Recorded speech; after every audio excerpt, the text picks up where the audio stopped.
Le journal 23h sur RTI 1. Madame, monsieur, bonsoir. Les titres principaux de ce journal. Le démarrage effectif des travaux de la ligne 1 du métro d'Abidjan s'annonce. Les sites de la future ligne ont été inspectés ce jour par le Premier ministre. La ligne s'étend d'Anyama à Port-Bouët. La phase de lancement des études d'exécution et les contraintes de libération des emprises sont achevées, rassure Patrick Hachi. Crise de grippe aviaire dans des cas avicoles, dans des fermes avicoles à Grand-Bassam. Dans 50 élevages, des milliers de volailles ont été abattues et sont enfouies pour stopper la transmission. Une opération sous la supervision du sous-directeur de la santé animale. On voit cela dans ce journal. Et sur un autre front sanitaire, la Côte d'Ivoire, près de 700 personnes contacts du cas d'Ebola détecté le week-end dernier ont été vaccinées. Le pays dispose de 5000 doses de vaccins anti-Ebola pour circonscrire cette maladie.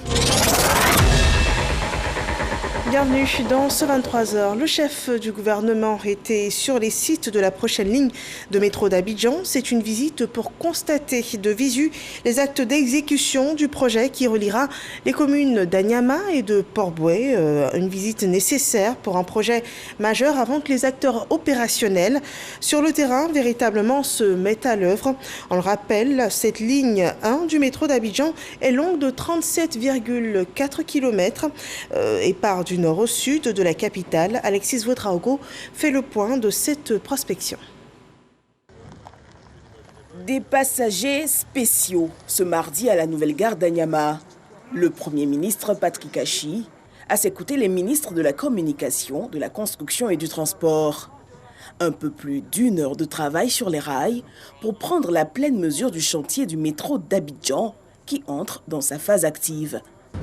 Sur l'instruction de M. le Premier ministre, on est en train de mener des réflexions avec le ministre de la Construction et les autres ministres concernés pour qu'il y ait une dimension beaucoup plus sociale en matière d'urbanisme pour développer autour du métro de nouvelles villes.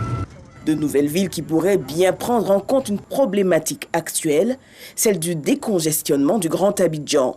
Aujourd'hui, les possibilités que nous avons d'extension de la ville d'Abidjan, c'est Benjerville, c'est Songon, c'est Anyama et c'est Bassam. Donc c'est la périphérie de la ville d'Abidjan. Et à l'intérieur de la ville d'Abidjan, aujourd'hui, il n'y a pratiquement plus de possibilités. Alors que là, nous nous rendons compte qu'avec ce projet, nous pouvons tout à fait dégager du potentiel de construction dans la ville d'Abidjan. Donc c'est dans l'intérêt des populations qui seront plus proches, qui vont pouvoir se déplacer plus facilement. Long de 37 km, le métro d'Abidjan, au-delà de l'impact sur la fluidité routière, devrait booster l'économie des communes-gares et leurs premiers magistrats en ont pleinement conscience. Je pense que l'impact sera très important pour la population d'Anyama. Le projet du métro va nous apporter d'abord le développement parce que ça va créer des emplois. Ça va nous permettre aussi de moderniser un tant soit peu notre commune en termes de logement, en termes de structures commerciales, puisque Adjamé est une commune de commerce. Avec le démarrage imminent des travaux suite aux phases d'identification du tracé et des gares, l'heure est à la libération des emprises. Nous sommes venus avec bien sûr les ministres concernés, le ministre du Transport, le ministre de la Construction, mais également avec les maires qui ont sensibilisé les populations pour que les choses se fassent de la manière la plus humaine possible. Mais également regarder à travers ce projet avec le ministre de la Construction et de l'Urbanisme le côté aménagement urbain, réaménager avec des logements sociaux, avec des logements à loyer modéré, en phase et en adéquation avec la qualité et les standards du métro qui vont être mis à disposition. Pour le chef du gouvernement, ce projet va transformer la capitale économique ivoirienne. Beaucoup de populations, vous allez vous rendre compte qui aujourd'hui privilégient d'autres quartiers, vont s'orienter vers Anyama, Abobo, parce que naturellement, avec ce métro, ils sont à pratiquement 10-15 minutes et d'Adjamé, et du plateau, et de Port-Bouët. Donc c'est un projet majeur et il était important qu'avec les ministres, on fasse une dernière visite avant que les acteurs opérationnels sur le terrain véritablement se mettent à l'œuvre. Donc aujourd'hui, on est extrêmement satisfait. Ce n'est pas uniquement un métro qu'on construit, mais c'est véritablement la ville qu'on transforme. Ça va être l'un des projets phares, je crois, au cours des 5 prochaines années parmi les réalisations du président de la République. Le trafic du métro est prévu dès le démarrage à 500 000 passagers par jour, transportés par environ 20 rames qui circuleront toutes les 5 à 10 minutes en heure de pointe. Le tronçon de 37 km lui reliera Ayama à Port-Boué en 50 minutes. Voilà un projet d'envergure. Un autre point de l'actualité ivoirienne, des cas de grippe aviaire détectés à Grand-Bassam. L'abattage de volailles a débuté hier pour éviter que se répande le virus. Près de 23 000 volailles ont été abattues dans une cinquantaine de fermes touchées par la maladie. L'enfouissement des milliers de poulets abattus dans le cadre de la lutte contre la grippe aviaire s'est poursuivi ce mardi dans la zone de Mondoukou. Sont prévues 5 fosses de 12 mètres de longueur, 3 mètres de largeur et 1,50 m de profondeur pour accueillir ces poulets abattus sur le foyer de présence du virus H5N1 et sur les sites environnants dans un rayon de 3 km. On écoute le docteur Vassilou Kalo, sous-directeur de la santé animale, qui s'exprime sur le sujet. Les investigations sont toujours en cours. La zone est quand même entourée par des plans d'eau où beaucoup d'oiseaux migrateurs se reposent. Donc voilà une source possible. Mais la deuxième source aussi possible, c'est le commerce. C'est le commerce. Vous êtes sans ignorer que nos voisins ont fait la maladie, notamment le Ghana, qui a fait la maladie il y a plus de 2 semaines. Et il y a le Mali, 1 semaine avant, qui avait fait aussi la maladie. Donc on a 2 pays limitrophes qui ont été atteints par le virus. Donc les échanges commerciaux aussi peuvent être à l'origine. Toutes les procédures de police sanitaire qui permettent d'éteindre le foyer sont en cours. Et tout se passe bien avec la bonne implication aussi des éleveurs, de la notabilité locale, mais aussi de l'administration locale, notamment la préfecture, la mairie, la gendarmerie et même de la direction de la santé. C'est une gestion multisectorielle qui est en cours aujourd'hui pour pouvoir éteindre le foyer. Le système sanitaire ivoirien est attaqué sur tous les bords avec le virus de la grippe aviaire. Il a lui aussi été détecté sur le sol ivoirien. Il y a le virus Ebola. Un dispositif de riposte a été mis en place pour isoler les cas ainsi que les personnes contacts. Un dispositif qui prévoit aussi la vaccination contre la maladie à virus Ebola. Les sites installés à cet effet ont été visités par le ministre de la Santé, Pierre Dimba, suivant ce commentaire de Salima Toutia. Au quartier Alakro, dans la commune de Cocody, les habitants ont appris la nouvelle du premier cas confirmé d'Ebola en territoire ivoirien. La patiente en question est une habitante du quartier. J'ai donné l'ordre à mes jeunes d'annoncer la maladie à la population d'Alakro de venir faire vacciner. Donc c'est ce qui a été fait ce matin. Il y en a qui sont sortis, qui sont allés au travail, mais d'ici le soir, ils seront là encore pour se faire vacciner. La solidarité demeure. Les populations ont été rassurées de l'état de santé de la patiente qui est à ce jour stable. Pierre Dimba, sur le terrain, est venu constater de visu la séance de vaccination des cas contacts. Oui, mais c'est ici qu'a atterri la patiente. Dès qu'elle est arrivée à 20h à la gare d'Agamé, son conjoint étant ici, donc c'est ici qu'elle a séjourné, c'est d'ici qu'elle est allée à l'hôpital. Donc toutes ces personnes qui l'ont côtoyée doivent faire l'objet d'observation. Mais c'est pour ça que nous les vaccinons pour les protéger. L'objectif est de rompre la chaîne de contamination pour éviter que cette maladie se propage. La barre des cas contacts vaccinés continue d'augmenter. Ah oui, aujourd'hui on va franchir la barre de 500 personnes vaccinées. Ici on vaccine au CHU, on vaccine à Treichville. Mais il y a d'autres quartiers d'Abidjan où d'autres passagers sont allés et donc les vaccinations se poursuivent dans ces cas. Le ministre a également visité les services d'urgence du CHU de Cocody, puis la clinique de Marcory, où le personnel soignant contact a été rassuré quant à la prise en charge par le gouvernement. Et après donc ce seul cas d'Ebola détecté en Côte d'Ivoire, le circuit du cas est retracé et a permis de faire vacciner 200 personnes hier. Aujourd'hui, 500 autres ont été vaccinés selon les dernières informations du ministère de la Santé, de l'Hygiène publique et de la couverture maladie universelle. Salima Toudia. C'est une course contre la montre pour les autorités sanitaires ivoiriennes. Sur les 5000 doses de vaccins Ebola reçues, 2000 doses de vaccins Merck doivent être administrées le plus tôt possible au cas contact de la patiente déclarée. Nous avons déjà vacciné pratiquement 200 personnes. Parmi les cibles de cette vaccination, il y a tout le personnel qui a été exposé à la patiente. Il y a la famille et aussi le personnel soignant, même pas exposé immédiatement, mais ceux qui la soignent et aussi tous ceux qui sont au poste frontière à Ouaninou. Et on n'arrêtera pas de vacciner, on vaccinera cette nuit, on continuera à vacciner demain matin. Donc on va couvrir largement cette vaccination. Elle va se faire par étapes et on espère pouvoir d'ici mercredi vacciner toutes les 2000 personnes qu'on considère comme exposées de la communauté et aussi les personnes du système sanitaire et de la sécurité. Le suivi des cas contacts se poursuit. Nous avons, grâce à la collaboration avec la compagnie de transport, pu identifier la majorité des passagers et aussi en discutant avec les convoyeurs. Avec l'Institut national d'hygiène publique et les partenaires, nous et le ministère de l'Intérieur, nous sommes en train de retrouver tous ces passagers qui ont été en contact avec la patiente qui est venue et nous pouvons vous dire que ce suivi des contacts est en train de se faire de manière optimale. Là-dessus, on peut vous rassurer, on va pratiquement tous les retrouver. Le comité de veille sanitaire rassure, l'état de santé du premier cas d'Ebola est stable à ce jour. On a une amélioration de son état de santé, ce qui nous a permis de discuter avec la patiente et de retracer son parcours. Et nous avons, grâce à la collaboration avec les partenaires techniques et la République de Guinée, reçu des médicaments spécifiques au traitement de la maladie à virus Ebola qui n'ont pas été administrés à la patiente. Mais si éventuellement il y a d'autres cas, on pourra les prendre en charge avec. Les communautés sont sensibilisées au respect des mesures, notamment la fermeture des frontières terrestres. Ce n'est pas que le car est parti de la Guinée pour traverser la frontière et venir en Côte d'Ivoire, non. Les gens viennent clandestinement, c'est comme les gens qui prennent des embarcations et qui rentrent dans les frontières, au niveau des frontières européennes. Donc ils arrivent à la frontière, ils traversent par des chemins détournés et ils reconstituent leur trafic après, une fois qu'ils sont en Côte d'Ivoire.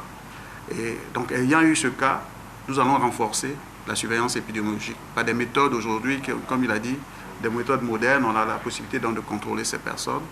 Mais mieux, nous allons donc sensibiliser nos communautés pour que les comités de veille sanitaire s'impliquent pour que nous n'ayons pas ce cas.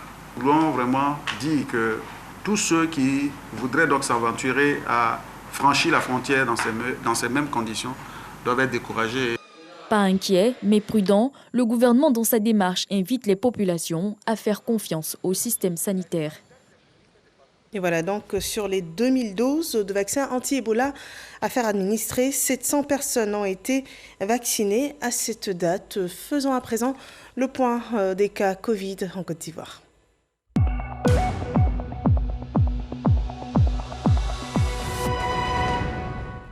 Ce 17 août 2021, 160 nouveaux cas positifs, 184 personnes guéries et 2 cas de décès ont été enregistrés, ce qui fait un total de 52 583 cas confirmés dans le pays, dont 51 580 personnes guéries, 365 personnes décédées et 638 cas encore actifs.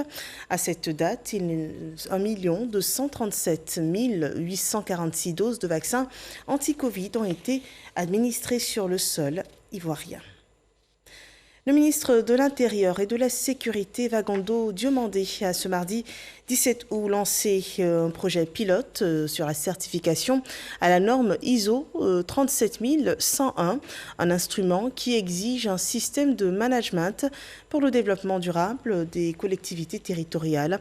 Pour la phase pilote de ce projet, soutenu par l'Agence des Nations Unies pour le développement, cette phase pilote donc concerne 2 communes du district d'Abidjan, à savoir Yopougon et Port-Boué. Une quarantaine de journalistes formés, sur le cadre juridique et réglementaire des secteurs de la construction, du logement et de l'urbanisme. Une session pour mieux comprendre les codes juridiques de ce système et ainsi mieux informer les populations. C'est l'initiative du ministère de la Construction, du Logement et de l'Urbanisme dont ont bénéficié une quarantaine de journalistes. Nous en parlons avec Cheikh Koné. Réforme législative et réglementaire pour un meilleur encadrement des secteurs de l'urbanisme, de la construction et de l'habitat. C'est le principal thème qui a sanctionné cette journée intense de formation et d'information. À tour de rôle, les directions du domaine urbain, de la simplification et de la sécurisation des actes, ainsi que celles des affaires juridiques et du contentieux, ont expliqué à la presse les réformes entreprises par le ministère. Un atelier assez instructif, comme je l'ai dit tantôt, on a appris beaucoup de choses. D'abord pour nous journalistes, ça nous permet justement de mieux appréhender la question justement des conflits fonciers qu'on est amené à gérer justement dans le cadre de l'exercice de notre métier. Dans le cadre de la formation, on s'est rendu compte que pour la construction d'un immeuble, il y a plusieurs acteurs qui rentrent en ligne de compte. Et aujourd'hui, il se trouve que certains promoteurs usent de certaines astuces pour contourner la loi. Une formation qui tombe à point nommé. Selon le ministre Bruno Nabayokone, elle permettra de lutter contre la désinformation. La principale cause de la désinformation, c'est quoi? Bien souvent, malheureusement, c'est la méconnaissance. C'est l'ignorance, la méconnaissance des règles, des principes. Et dans tous les secteurs d'activité, cela existe. Et dans le nôtre, cela est aggravé, j'insiste bien sur le terme aggravé, par la méconnaissance des règles et par la technicité des sujets qui sont traités. Le ministre de la Construction a par ailleurs appelé les performances réalisées à la tête de son ministère depuis sa nomination. Il a égrené plusieurs projets dont le bail à usage d'habitation ainsi que l'accroissement des ACD signés. En 2020, nous avons signé au niveau ministériel plus de 17 000 ACD, là où la moyenne était de 5 500 ACD au cours des 5 années précédentes, c'est-à-dire depuis la réforme de l'ACD. Je vous invite à faire en sorte que nos populations aient désormais recours ou systématiquement recours à ce contrat de bail type élaboré et mis sur le marché par le ministère. C'est un document qui est authentique, c'est un document qui est sécurisé. Nous avons voulu faire un prix forfaitaire qui est le même sur l'ensemble du territoire ivoirien. Ce prix, c'est 5 000 francs. Cette session de formation a enregistré la participation d'une quarantaine de journalistes. Elle entre dans le cadre d'une vaste campagne de communication auprès des populations. Le village d'Anyama à Djamé est en pleine transformation. Au nombre des infrastructures installées, il y a un foyer polyvalent pour les communautés de cette localité qui devront apprendre la cohésion. Laure Goretti et Moussa Konaté. Après le bitumage des voies, l'extension de l'électrification et l'adduction en eau potable, le village d'Anyama à Djamé a désormais un foyer polyvalent. La construction de l'édifice a coûté environ 200 millions de francs CFA et est inauguré par le gouverneur du district autonome d'Abidjan. C'est tout le village qui s'en réjouit à travers une journée d'hommage. Le chef Ténon Aboudou exprime sa gratitude pour ses actions de développement. C'est tout naturel. Quelqu'un qui fait quelque chose pour vous, si vous ne lui dites pas merci, c'est grave. Donc quand quelqu'un fait quelque chose pour vous, il faut toujours trouver l'occasion de lui dire merci. Voilà pourquoi nous avons organisé cette cérémonie pour dire non seulement merci à nos populations qui nous soutiennent, mais merci au ministre-gouverneur et merci au président de la République. Cette journée hommage dédiée au chef de l'État est un encouragement à continuer, selon le ministre-gouverneur du district d'Abidjan. Robert Begré-Mambé affirme que le président de la République sera toujours à leur côté pour booster le développement d'Anyama à Djamé. Pour cette belle initiative qu'ils ont prise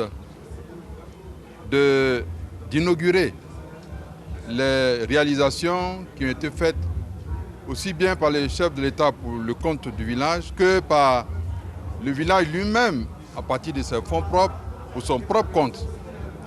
C'est un engagement citoyen qu'ils ont ainsi manifesté et je voudrais que ça serve d'exemple à beaucoup d'autres villages.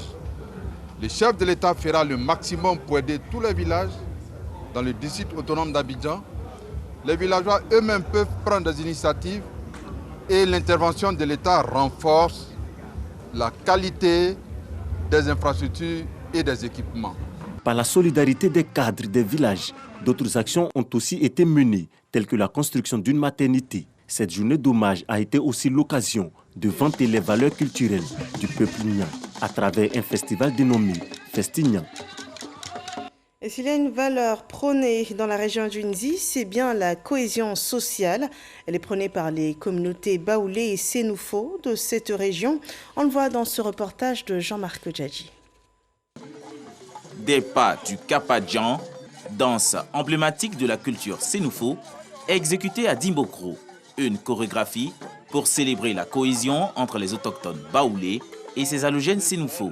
Comme symbole de leur union, Moussa Soro, nouveau chef Sénoufo de la région d'Unzi, est installé en présence des chefs coutumiers Baoulé et Agba. En provenance des départements de Bokanda et de Kwasi-Kwasi-Kro, ils ont tenu à communier avec leurs voisins. À Dimbokro, c'est ce qui fait notre force. Les événements malheureux qui se passent dans le pays, Dimbokro a toujours été épargné grâce à cette cohésion, à cette symbiose au vivre ensemble que nous traitons. Les populations autochtones Baoulé nous ont toujours considérés comme des leurs. Après un hommage au défunt Premier ministre Amadou Gon Coulibaly pour son soutien à la communauté Sénoufo de Dimbokro, les cadres et élus locaux se sont engagés à pérenniser cet exemple de vivre ensemble. Vous avez suivi les messages et les discours qui ont été prononcés notamment par le chef, le porte-parole de la Chambre des rois et chefs traditionnels. Et vous l'avez vu également danser au rythme du balafon.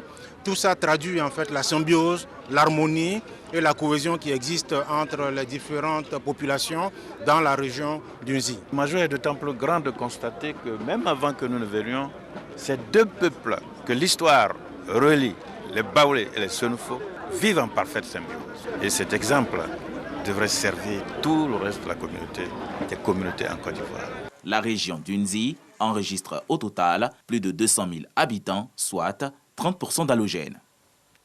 Des clameurs dans la région de la Maraoué, cette fois pour manifester une appartenance politique que la ministre Arlette Badou, en mission dans cette région pour son parti, le RHDP, a fait le constat d'une grande mobilisation autour des idéaux de ce parti politique. Jean-Marc Djadji. Foyer polyvalent, Charles Kofi Dibi de Boisflé.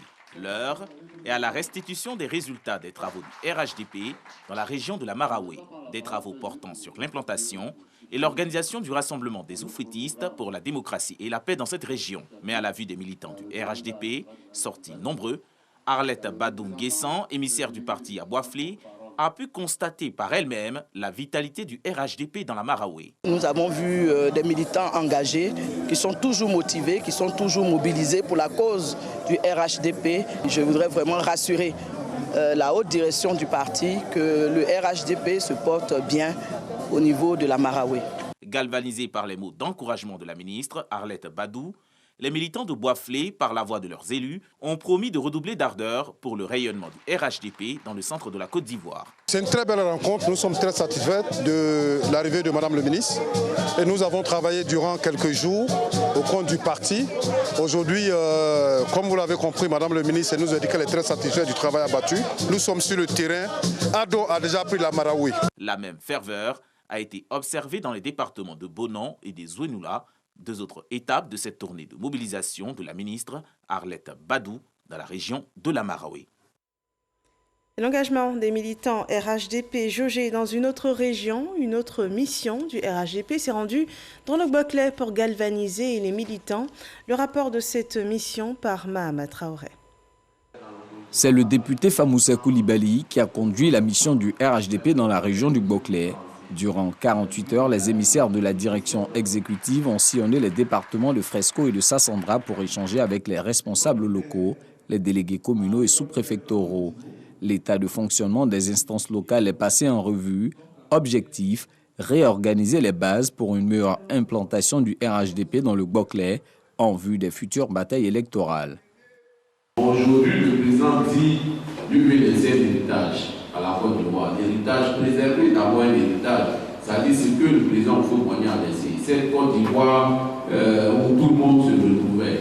Et ça, on devrait donner cet exemple-là. On n'est pas confiné quelque part, ce n'est pas un parti des ressortissants du nord, de l'ouest, de l'est et du sud, mais c'est un parti qui regroupe toute la Côte d'Ivoire. Vous devez être fiers de cela. Et aujourd'hui, chacun doit prendre sa place dans la vie du parti. Famoussa Koulibaly n'a pas manqué de souligner que chacun des 150 comités de base que compte la région du Boclé doit tenir 2 réunions par mois, ce afin de maintenir la dynamique de mobilisation des militants. Parlons de religion à présent. Pour ceux qui sont de l'Église catholique, le mouvement de jeunesse catholique CVAV, Cœur vaillant, âme vaillante, a certainement été de votre parcours de chrétien. Ce mouvement est encore vaillant et accueille encore de nouveaux membres à la paroisse Saint-Marc de Yopougon. Ce sont 114 enfants de 4 à 14 ans qui ont été accueillis solennellement. Didier Nguessa.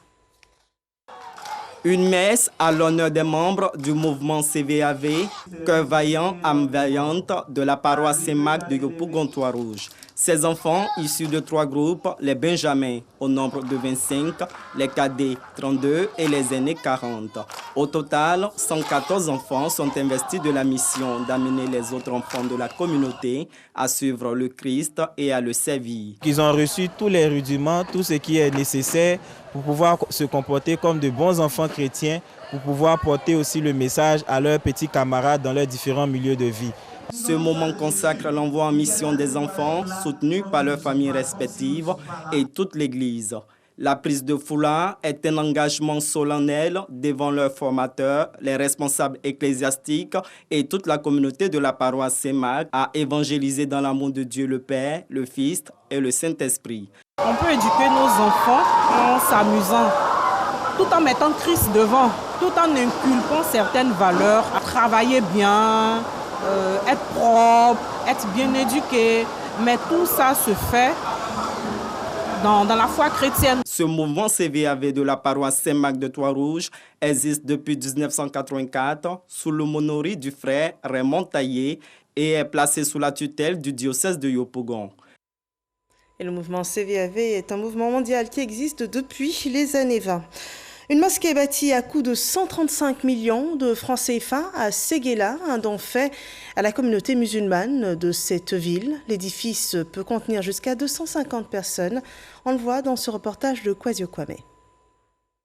Séguéla, quartier Binaté, se dresse fièrement la mosquée Médine. C'était le souhait des parents d'avoir une mosquée dans leur quartier.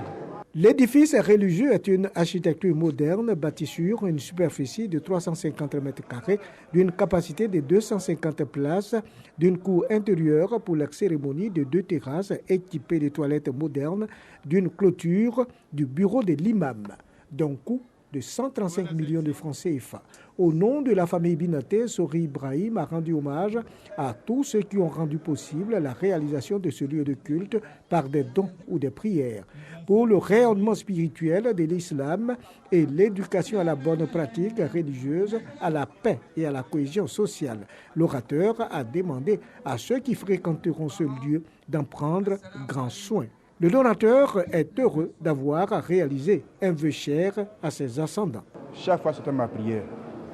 Et Dieu merci, on a pu faire la mosquée pour la famille Binaté, sans problème. Et ça n'arrive pas souvent. El Hadj Aboubakar Bakayoko, grand imam de Séguéla, a fait des prières pour la famille Binaté, pour la paix en Côte d'Ivoire et pour le président de la République. Enfin, le préfet de Séguéla a mis en mission l'ensemble des imams de la localité afin que cessent les parades avec des engins à 2 roues à l'occasion des mariages avec à la clé des pertes en vie humaine. Je pense que nous allons continuer de travailler dans le cadre du comité civilo-militaire pour mettre totalement fin à cette pratique. Les participants à cette rencontre religieuse sont venus de Mankono, Sifi et Séguéla, une rencontre qui se situe dans le cadre des retrouvailles annuelles de la famille Binaté. Hors de nos frontières, un premier avion d'exfiltrés de Kaboul est arrivé cet après-midi en France. C'est une première rotation complète du pont aérien mis en place après la chute de la capitale afghane aux mains des talibans. Le contingent transportait 45 civils français et étrangers ainsi qu'une 60aine de militaires de retour d'opérations extérieures depuis la base française d'Abu Dhabi. Et si aucun Afghan ne compte parmi ces premiers arrivés en France, le pays maintient son intention l'intention de rapatrier les Afghans ayant collaboré avec son armée. À Kaboul, l'accès à l'aéroport international serait bloqué, toujours aux candidats afghans au départ. Revenons à l'actualité africaine en sport. Les 24 qualifiés pour la CAN 2022 ont été repartis en 6 groupes. Dans le groupe E, l'Algérie, tenante du titre, affrontera la Sierra Leone, la Guinée équatoriale et également la Côte d'Ivoire. Selon le tirage au sort effectué à Yaoundé ce mardi, le résumé de RTI Sport. Ce sont les anciennes gloires du continent, Rabat Madjer, Didier Drogba, Samuel Eto'o et Asamoah Gyan, qui ont décidé du sort des 24 nations qualifiées pour la CAN de football qui se tiendra au Cameroun du 9 janvier au 6 février 2022. La Côte d'Ivoire a hérité de la poule E où elle affrontera l'Algérie, la Guinée équatoriale et la Sierra Leone. Pays hôte et quintuple vainqueur du trophée, le Cameroun évoluera dans la poule A en compagnie du Burkina Faso, de l'Éthiopie et du Cap-Vert. La poule B comprend le Sénégal, le Zimbabwe, la Guinée et le Malawi. La poule C est composée du Maroc, du Ghana, des Comores et du Gabon. Le Nigeria et l'Égypte sont les favoris de la poule D. La Tunisie, le Mali, la Mauritanie et la Gambie sont les équipes de la poule F. Le match d'ouverture opposera le Cameroun et le Burkina Faso. Voilà qui met un terme à cette édition d'information. Merci de l'avoir suivi. Excellente suite des programmes sur RTI.